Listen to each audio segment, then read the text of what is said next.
हे अम्मा का दुल्हन का बात है? एक तो जनता ही हाउ देवरानी एक लड़की बच्चा नहीं होत रहे, अनाथ आश्रम से लड़कियां लेके आवत है। का बात करता है दुल्हनिया? हम तो सोचे रहे हैं अगर ओकर लड़कियां पैदा भा तो ठीक बा, ना मिला जुले कुल तोरा ही होए। भाई दऊ अम्मा ये सौतेला लड़के लिया है कि मार झगड़ा लड़ाई करवाई है। माई के लड़किया आज हम जहां से लिए हैं वही छोड़वाए के तब छोड़ब। चलता देखी। चला अम्मा का जरूरत है?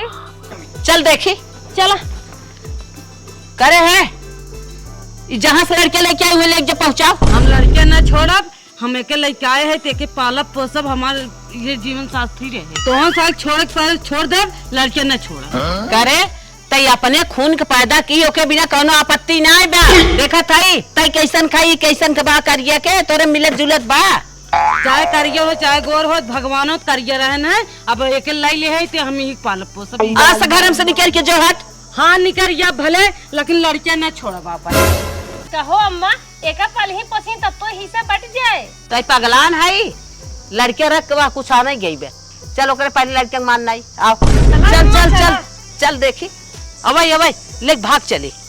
उठाओ अम्मा कुआं इनारा नदी नारा जहाँ कुछ मिले वही ने एक ढकेल दो झोंक दो मर जाए। और का कहाँ चलत गौ तो लड़के माई लोगन तो हम सारे के हमारे लड़के से बहुत दिक्कत बने। हम लग जाते अपने लड़के के नैहरे से ही पालब वही सियान हो जाए तब लेके आई। नैहरे जाए पहले खत्म खाइए। अरे मार खत्म कर। अरे अम्मा हम पकड़ा था यार, हम न काय के रहा भाई।